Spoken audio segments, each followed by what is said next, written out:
Okay, so hi guys! I'm Kriselda Daracan from BSED 3B major in English and welcome back into my YouTube channel!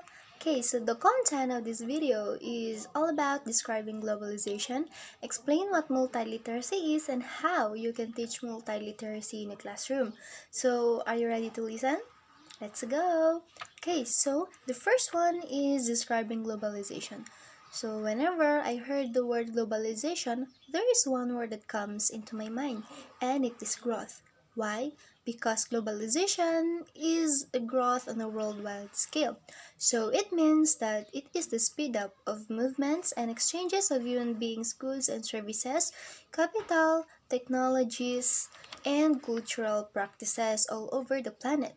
And one of its effects is that it promotes and increases interactions between different regions of population around the globe. Okay, so let's take a look at the many ways in which the world is advanced through the methods of globalization. So first, we have the globalization in economics.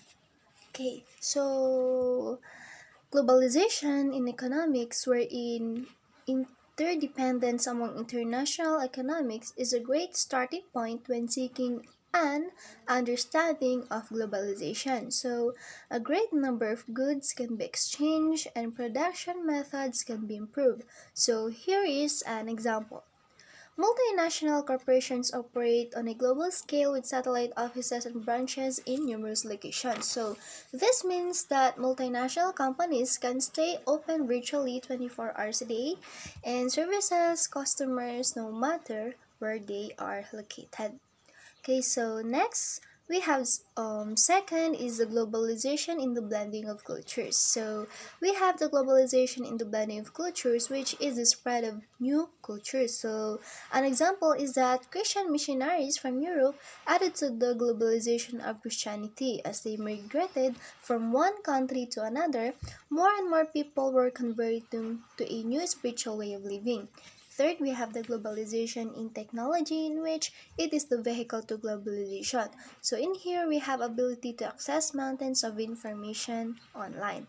So one example is that Internet is a major contributor to globalization, not only technologically but in other areas as well, like the cultural exchanges of art. Consider how we can enroll in online educational programs from anywhere in the world and access new information on virtually any topic. And other example is that global news network like CNN contribute to the spread of knowledge.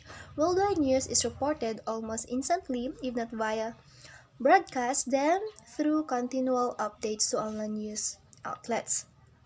Next, we have also the political globalization. So, political globalization, which refers to the organization of different countries into trade blocs. So, one example is that European Union and WTO. So, they help to spread ideologies like democracy, protect human rights, intervene to solve misunderstandings, and in international agreements.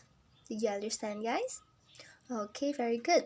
Next topic is that multiliteracy. So, multiliteracy is the ability to identify, interpret, create, and communicate meaning across a variety of visual, oral, corporal, musical, and alphabetical forms. So, in our technologically saturated society, being literate does not only imply being able to read and write, but also having knowledge of how to interact in a variety of electronic media. So we have four components. It is the situated practice, overt instruction, critical framing, and transform practice. So first we have the situated practice.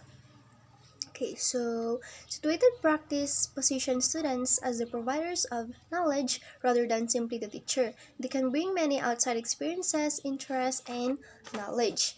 Okay, next we have the overt instruction. So, overt instruction involves identifying students' specific learning needs and creating lessons to address this. According to New London Group, it is the active interaction of teachers that aid students to understand what they are learning. Okay, so next, number three, we have the critical framing. So, critical framing calls for students to step back from the text or image and consider its message. And fourth, we have the transform practice. It is the authentic learning experiences where students are both producers and transmitters of literacy learning. Okay, so we have our last topic, which is how to teach multiliteracy in the classroom. So the term multiple literacies recognizes that there are many ways to relay and receive information, and students need to be proficient in each one. So we have four types of literacy, which is the visual literacy, textual literacy, digital literacy, and technological literacy. So first is visual literacy. So, visual literacy in which students observe and analyze the images being presented to them. And next, we have also the textual literacy in which students must be able to analyze, interpret, and evaluate what they've read. And third, we have the digital literacy in which it refers to an individual's ability to locate, evaluate, and interpret information found through digital sources such as websites, smartphones, and video games. So, students must learn to evaluate digital media critically and determine if a source is a credible, identify the author's point of view, and determine the author's intent.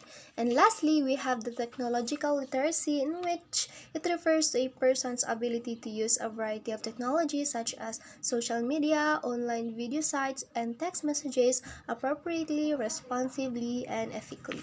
Okay, so as a future teacher, I will apply some tips for integrating multiple literacies in a classroom. Like first, I will create engaging classroom activities to promote visual literacy. For example, I will provide students with 5 random photos and ask them to write a word associated with each image. Okay, and name a song that reminds them of each image and describe what all of the images have in common. Then ask them to compare their answers with those of their classmates. Next, we have diversified text media, in which a variety of ways for students to interact with text such as printed books, audio, and electronic formats. For example, I will allow students to listen to an audiobook while following along in the printed version. Next, we have also provide access to digital media in which I will ensure that students have opportunities to access a variety of digital media for collecting and creating information. So for example is that I will let students read blogs or watch videos on YouTube related into the topic, and then they will create their own video or other digital media presentation to relay what they learn. And fourth, we have use social media in which if my students are 13 and older, I will consider setting up a Facebook group, then use it to communicate with them and to model the safe, responsible, and ethical use of social media. Okay, so that's the end of our content, guys. I hope you learned something. So, thank you for watching.